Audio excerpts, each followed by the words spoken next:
Selamat pagi semuanya, selamat siang juga, selamat sore, selamat malam, atau selamat apapun ya untuk peserta kuliah online studi cekungan dan analisis cekungan. Assalamualaikum warahmatullahi wabarakatuh. Baik, kita lanjutkan pembicaraan mengenai bagaimana pengisian cekungan sedimen, dalam hal ini melalui lingkungan pengendapan, dan kita sedang membicarakan lingkungan pengendapan transisi. Sekarang kita membahas bagian yang kedua, yaitu daerah pantai, yaitu daerah pantai pasang surut dan pantai yang didominasi oleh gelombang. Baik, gambar ini kembali kita tunjukkan bahwa pantai itu nanti ada dua macam jenis, yaitu pantai yang didominasi oleh pasang surut, ini akan menghasilkan morfologi namanya tidal flat, dan pantai yang relatif akan didominasi oleh gelombang yang biasanya nanti morfologinya berupa strand plane. Kedua jenis pantai ini yang tidak ada suplai sedimen langsung dari darat melalui muara sungai di kedua daerah tersebut. Ya. Baik, kita akan berbicara dimulai dengan pasang surut ya. Prinsipnya pasang surut itu sebagaimana kita ketahui adalah kondisi naik atau pasang dan turunnya atau surutnya permukaan air laut, karena sebenarnya bukan laut saja sih, sebenarnya mungkin danau yang besar juga bisa, karena pengaruh gaya tarik bumi, bulan, dan matahari. Ini pasang surut ini nanti ada pasang surut yang sifatnya itu sehari-hari atau biasa disebut sebagai semi diurnal, kemudian ada pasang surut yang sifatnya itu musiman, ya, musim semi dan sebagainya, atau musim spring ya, atau kemudian siklus yang sifatnya itu tahunan. Ini gambar yang menunjukkan bagaimana kondisi di satu tempat, misalnya kondisi ketika pasang ini pun belum maksimum ini saya pikir, dan kondisi yang surut seperti ini. Bisa pasangnya cukup kondisi pasang dan surut itu bedanya bisa sampai di daerah-daerah tertentu bisa sampai 6 meter. Baik, ini sekali lagi gambaran sederhana untuk mempermudah kita memahami bagaimana pasang surut itu terjadi. Prinsipnya ini saya ada matahari, bulan, dan bumi, masing-masing mempunyai gaya tarik, ya, dan semuanya sedang bergerak baik berrotasi maupun saling berevolusi. Ya, ini misalnya bumi dia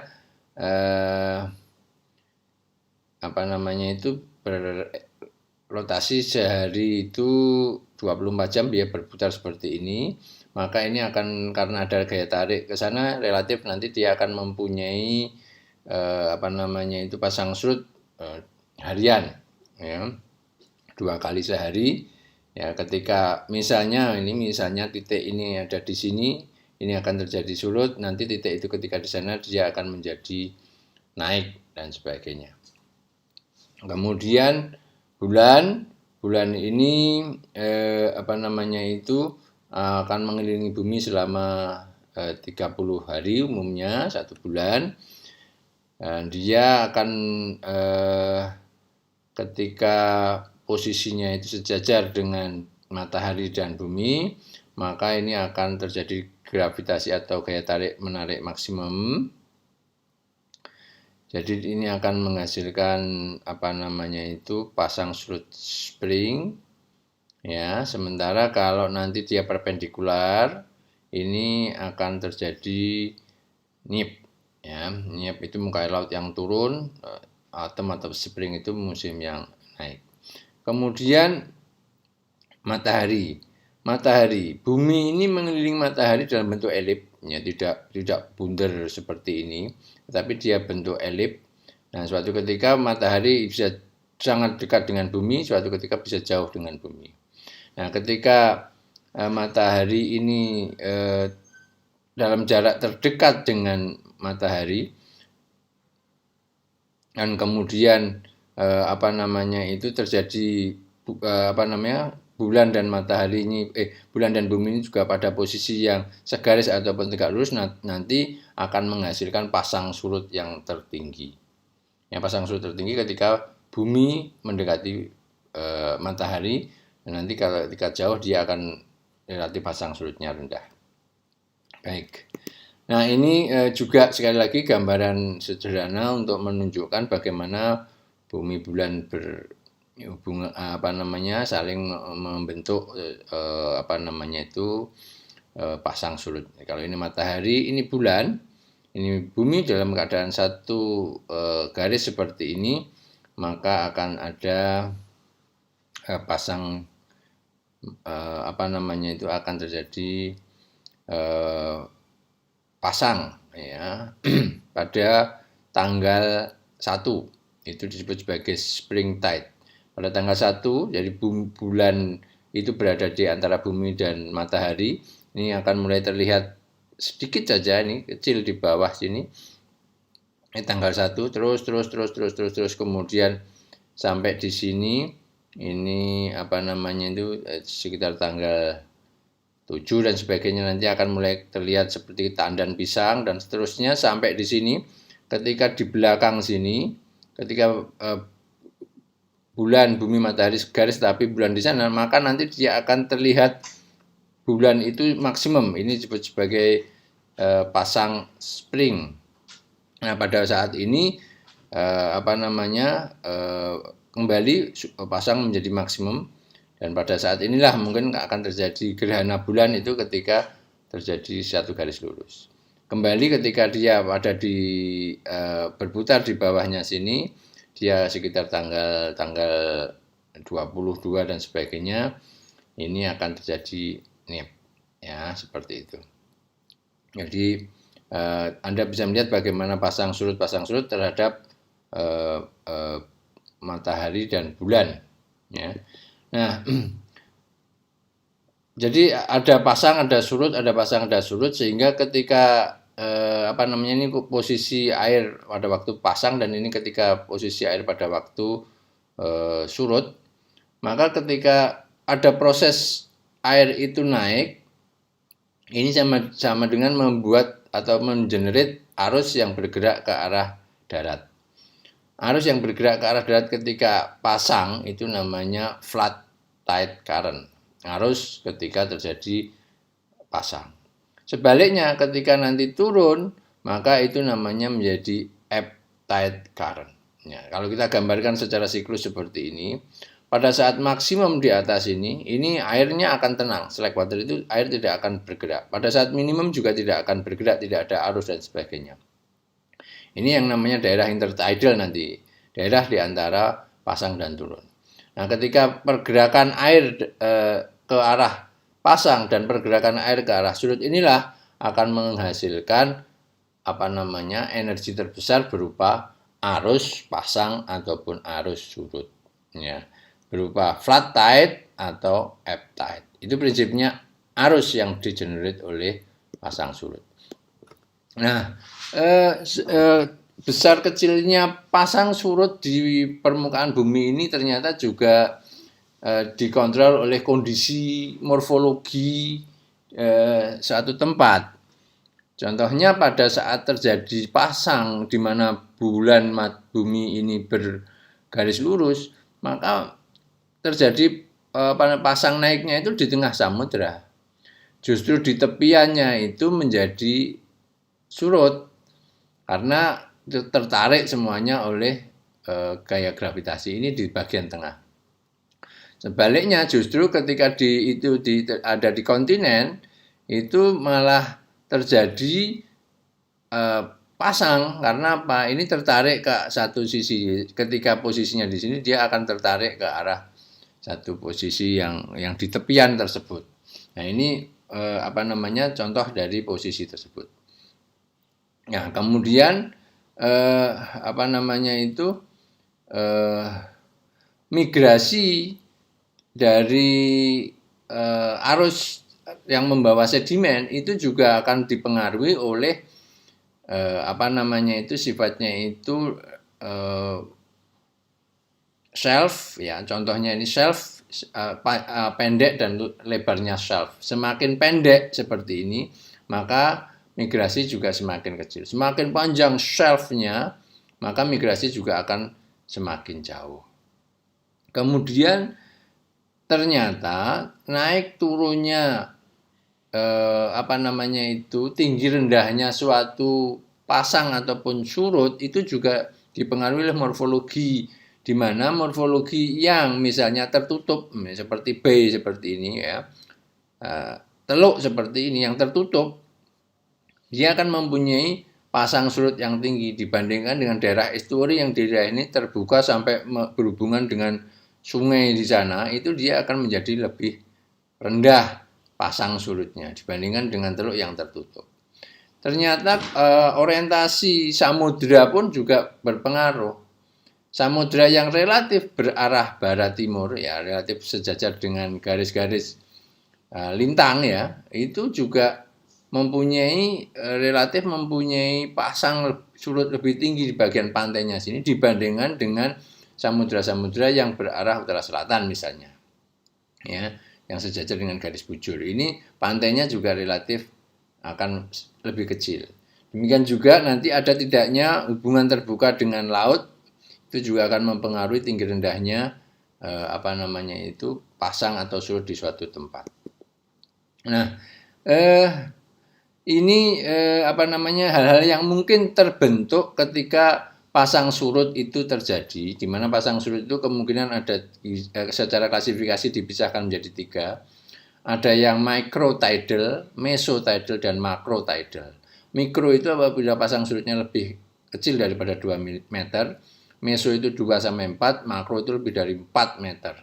Nah, apa yang terjadi ketika pasang surut itu umumnya microtidal, ini akan terbentuk apa namanya barrier island yang memanjang seperti ini, barrier island ya, pulau-pulau penghalang itu akan terbentuk ketika microtidal. Pada mesotidal apa yang terbentuk? Ini pulau penghalangnya tidak terlalu panjang, tidak terlalu memanjang sepanjang pantai. Ya, terus kemudian kalau macrotidal itu justru akan apa namanya tidak mempunyai pulau penghalang, biasanya akan hilang pulau penghalangnya dan apa namanya adapun kecil, kemudian estuary-nya itu ada subtidalnya yang di bawah ridge-nya itu ada di bawah sana. Nah, ini adalah daerah-daerah yang apa namanya kontrol pasang surutnya rendah, tinggi, sedang itu akan membentuk morfologi tersendiri. Baik, bagaimana sedimentasi di daerah pasang surut? Sedimentasi di daerah pasang surut itu ya kita bagi menjadi 3 area, menjadi zona supratidal, intertidal, dan subtidal. Di daerah supratidal ini umumnya nanti akan terbentuk apa namanya Mars ya, di daerah rawa-rawa yang relatif nanti akan daerah evaporasi, ada garam dan sebagainya. Kemudian pasir sand itu di daerah subtidal ini akan lebih banyak. Intertidal ini akan ada channel-channel yang di sana juga kemungkinan terbentuk pasir.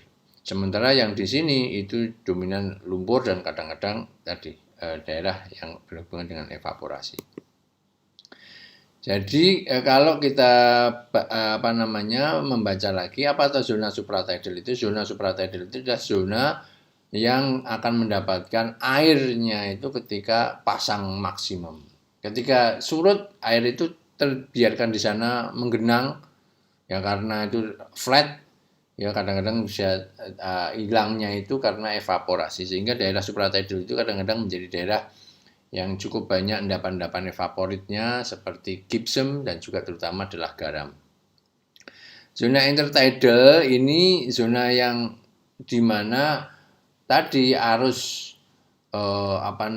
flat tide current dan ebb tide current tadi terbentuk, sehingga zona ini transportnya berlangsung secara bad load utamanya. Ya, suspension sedikit lah, ada tapi sedikit. Nah, sementara yang di subtidal ini pengaruhnya pasang surut jelas ada, tetapi dia selalu ada di bawah air, ya. Di mana nanti ada juga channel-channel transport bad load juga terjadi. Nah, ini contohnya, ya, ini daerah mungkin daerah relatif daerah tidal flat yang mungkin ya antara intertidal dan supratidal sana di belakang sana. Ini daerah intertidal. Di sini ini nanti ke depan sini sudah daerah subtidal, ya, daerah subtidal. Ini daerah intratidal, ini bahkan mungkin yang namanya supratidal juga ada di sini, ya. Ini tidak ada channel-channel seperti ini, tapi tidak ada suplai sedimen dari sana. Nah, begitu ya. Ini lautnya ke arah bawah. Nah, seperti ini. Jadi kalau kita lihat nanti endapan-endapannya pada zona pasang surut itu, ya, kalau misalnya di daerah yang dominan supratidal, nanti bentuknya ada salt marsh dan sebagainya. Terus kemudian channel di bawahnya akan membentuk seperti ini. Di daerah-daerah intertidal nanti yang paling dominan itu adanya model lenticular, flasher dan sebagainya, itu adalah daerah intertidal. Sementara di daerah yang subtidal itu menjadi sedimen yang relatif banyak hasilnya dengan struktur silang siur yang cukup besar. Ini contoh endapan supratidal, ya, daerah yang jarang sekali kena air. Begitu kena air kemudian mengering akan menjadi mud crack seperti ini. Kemudian ada lagi banjir misalnya, kemudian terisi lagi. Ini contoh kemungkinan sebagai daerah supratidal atau intertidal yang bagian atas lah, seperti itu. Kemudian ini jelas produk dari zona intertidal sampai ya subtidal, di mana struktur-struktur lentikuler dan mungkin flasher seperti ini terbentuk. Ini adalah penciri khas daerah struktur sedimen penciri daerah pantai dominan pasang surut. Ini adalah gambar bahwa iklim dan energi pengendapan itu juga akan mempengaruhi produk dari endapan-endapan di pantai dominan pasang surut.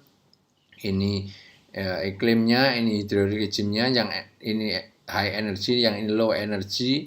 Kemudian iklimnya ini yang relatif basah, ya, ini kemudian iklimnya yang basah, ini yang kering, ini ya, basah yang kering dan sebagainya. Ya, ini Anda bisa mengamati lebih lanjut. Kemudian yang berikutnya kita berbicara mengenai sedimentasi lingkungan pantai yang didominasi oleh gelombang atau wave dominated coastal. Ya, ini bisa terbentuk ada kondisi tektonik di tepian kontinen apapun, ya, sama dengan pantai pasang surut prinsipnya di tepian kontinen. Nah, sedimentasinya terjadi pada wilayah antara tepi kontinen sampai dengan shoreline. Yang mengontrol jelas jadi bahwa utamanya adalah arus yang ditimbulkan oleh gelombang dan sedikit nanti minornya adalah pasang surut, tetapi tidak ada suplai sedimen dari sungai. Secara morfologi kita dibagi menjadi 3, yaitu pantai bagian belakang atau disebut sebagai backshore, kemudian bagian tengah atau foreshore, dan kemudian bagian depan sekali atau disebut sebagai shore face. Ya, ini kalau kita lihat ini backshore, ya, backshore ini pantai bagian belakang, ini jarang sekali terkena air. Ya, kemudian foreshore ini daerah yang relatif daerah terjadinya gelombang yang utama, terjadi dari pasang surutnya juga selalu kadang-kadang kalau dilihat dari pasang surutnya, pengaruh pasang surutnya ada, dia terbuka dan kadang-kadang tertutup, tapi di daerah ini adalah gelombang. Sementara di bagian surface ini yang utamanya ini adalah daerah yang selalu di bawah air, tetapi masih kontrol gelombang masih cukup dominan di sana. Daerah yang kemudian di bawah air dan sudah tidak ada pengaruh dari gelombang, itu namanya daerah offshore. Jadi daerah offshore itu adalah daerah lepas pantai, disebut sebagai lepas pantai karena daerah yang sudah tidak ada kontrol energi maupun proses di pantai. Nah, ini bagaimana gelombang itu membentuk suatu arus. Prinsipnya gelombang itu dibangun, gelombang laut itu atau di danau itu digenerate oleh angin. Ya, angin bergerak ke sana, kemudian terjadi gelombang, dimulai dari gelombang yang longitudinal seperti ini ya. Ya, terus kemudian berubah menjadi zona yang pecah, surfing, kemudian lepas. Ini beberapa jenis gelombang kalau kita lihat ya. Kalau gelombangnya itu seperti ini, longitudinal seperti ini, maka terjadinya itu sinusoidal ya. Itu energinya relatif ke osilasi ke sini dan ke sana, tapi relatif lebih besar ke arah darat. Nanti yang semakin di sini semakin mengecil dan semakin runcing, ini nanti energinya juga semakin besar ke sana. Terus kemudian energi di bagian bawahnya itu sudah menyentuh bagian bawah, akan menjadi surf pecah dia. Sifat gelombangnya menjadi bore, jadi seperti bergerak horizontal begitu ya, bergerak horizontal. Ya, ini juga bore di sana. Sementara surf itu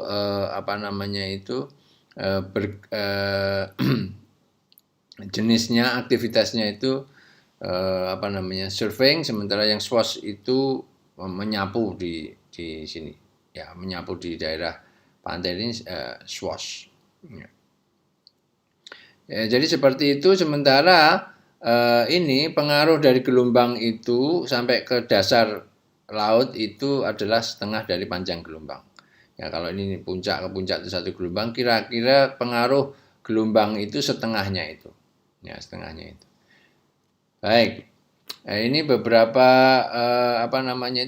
kira-kira bentuk-bentuk morfologi gelombang dan apa yang terbentuk di sana. Jadi kalau di tengah sana itu ada bars yang cukup tinggi, dia akan bisa memecah yang menjadi surfing, kemudian menjadi landai lagi, dan di sini akan menjadi bars tadi ya.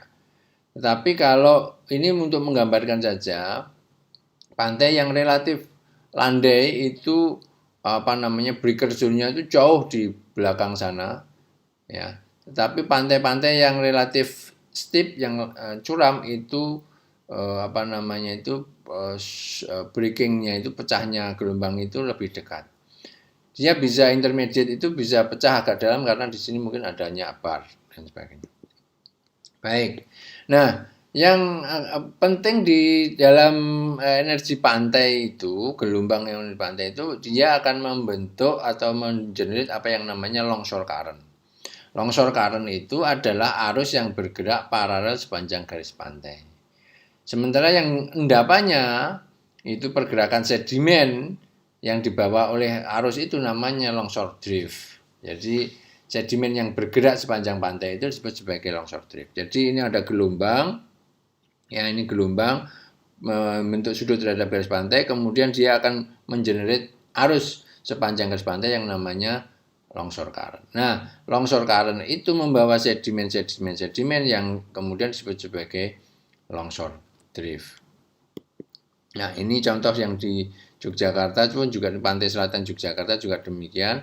Ini ada longshore drift yang membentuk pantai sepanjang endapan di depan pantai ini. Ya, arah harus anginnya ke sana dan dia membentuk longshore current ke arah barat pada musim pada sekitar bulan Juli Agustus ya. Baik. Sementara pada bulan Maret, ini utaranya di sini, arah anginnya bergerak dari arahnya itu bergerak dari barat daya ya ke sini, ke timur laut Ya, dia membawa arus itu berbalik ke arah longsor karena ke arah timur sehingga mengenerate arus ke arah sana. Nah, ini gambarannya bagaimana perubahan terjadi di pantai selatan Jawa ini kasusnya ya. Pada dry season dia bergerak ke arah barat, sementara pada wet season dia bergerak ke arah timur. Untuk longsor karnya, longsor driftnya juga pasti akan membentuk seperti itu. Nah, ada juga arus yang arahnya itu tegak lurus dari pantai ke arah laut. Ya, itu namanya seperti ini ya. Kalau ada beach di sini, ada wave dari sana tegak lurus pun dia akan kembali ke sana sebagai rip currents. Jadi rip current ini relatif bergerak sepanjang permukaan pantai.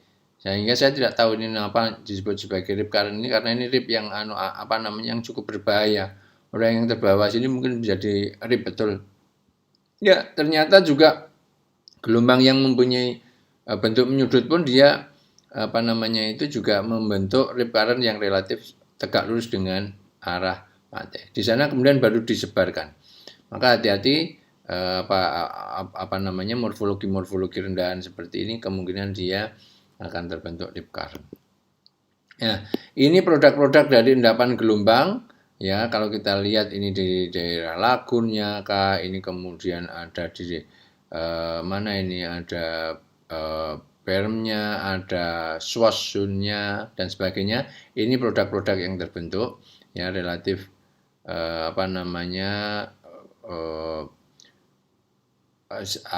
silang siur yang cukup besar, terus kemudian ada trough, crossbedding dan sebagainya.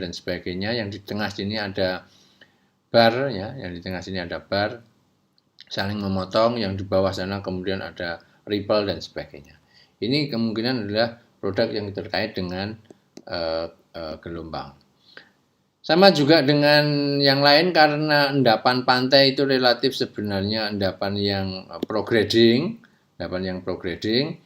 maka dia biasanya parasikuinya juga coarsening upward ya. Jadi dia ada seperti ini seri coarsening upward, ini seri coarsening upward. Nah, ini beberapa model fasies di lingkungan pantai. Anda bisa perhatikan bagaimana prosesnya itu ada longsor current, ada rip current, di sini ada bars dan sebagainya. Ini bagaimana fasies-fasies yang terbentuk dengan energi tinggi dan ini ada energi yang rendah relatif terbentuknya. Ya, dari kalau energi tinggi itu di surface-nya yang tebal, forsornya ini juga tebal, ini relatif lebih tipis dan sebagainya. Terus kemudian inovasi yang mendukung di sana. Ya, umumnya di daerah pantai di forsor itu ada skolitos dan yang lebih dalam di surface itu adalah jenis-jenis cruziana. Ya, saya pikir itu. Kemudian pantai itu apabila bentuk bars di depannya itu berkembang dengan baik, maka kemudian dia akan menjadi yang namanya pulau penghalang. Ya, ada bars yang di depan garis pantai itu kemudian ada pulau penghalang, bisa kecil, bisa besar, bisa lebar, bisa memanjang sepanjang pantai, bisa terputus-putus ya. Itu adalah pulau penghalang seperti ini garis pantainya, ini ada pulau penghalang di depan. Jadi kalau ada pulau penghalang seperti ini prinsipnya sistemnya kemudian integrasi dari 3 hal, yaitu sistem lagun di belakang sini atau bahkan estuarine gitu ya, estuarine. Kemudian lingkungan rawa-rawa di belakang sini ini akan ada lingkungan rawa-rawa umumnya Mars dan lingkungan pantai itu sendiri di lingkungan sini.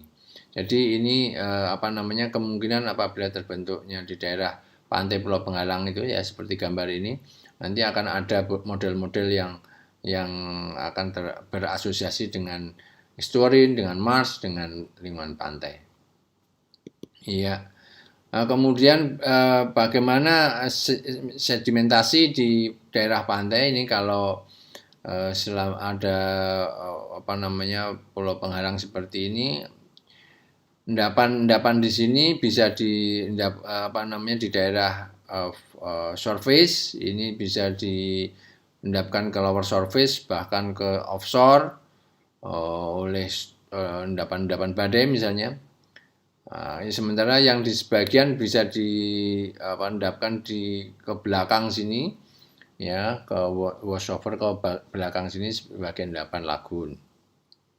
Pada daerah-daerah yang mempunyai sistem kenaikan muka air laut cepat, itu mungkin barriernya ini bisa bergerak migrasi ke arah darat seperti ini ya, di depan kemudian migrasi ke arah barat. Pada sistem regresif misalnya, maka ini pulau penghalangnya justru bergerak ke arah depan. Di belakang sini nanti akan menjadi menjadi lagun yang terpisah jauh. Ya, saya pikir ini model fasisnya seperti tadi, karena ketika dengan pulau penghalang, ya model-model fasisnya seperti apa saja nanti Anda bisa amati, perhatikan bagaimana ini di daerah lagun, ini adalah daerah inletnya, ini ada tidalnya, berarti ada arus ke sana dan arus ke sini, sementara pantainya itu sendiri kemudian lebih dominan di arah ini. Ini adalah menjadi endapan pantai, yang di sini nanti endapan lagun. Ya, di sini nanti mungkin mirip dengan endapan delta front. Ya. Meskipun tidak ada suplai sedimennya dari laut, dari darat, tetapi ini karena prosesnya itu bergerak ke sana dan ke sini, itu mirip dengan delta dominan pasang surut. Ya, sama ya, ini bagaimana model fasisnya untuk daerah yang nanti model regresif dan transgresif. Ya, saya pikir itu untuk lingkungan pengendapan transisi yang bagian kedua di daerah pasang surut dan daerah pantai dominan gelombang serta daerah pantai dominan gelombang dengan pulau penghalang. Terima kasih, kita jumpa lagi untuk materi yang selanjutnya. Assalamualaikum warahmatullahi wabarakatuh.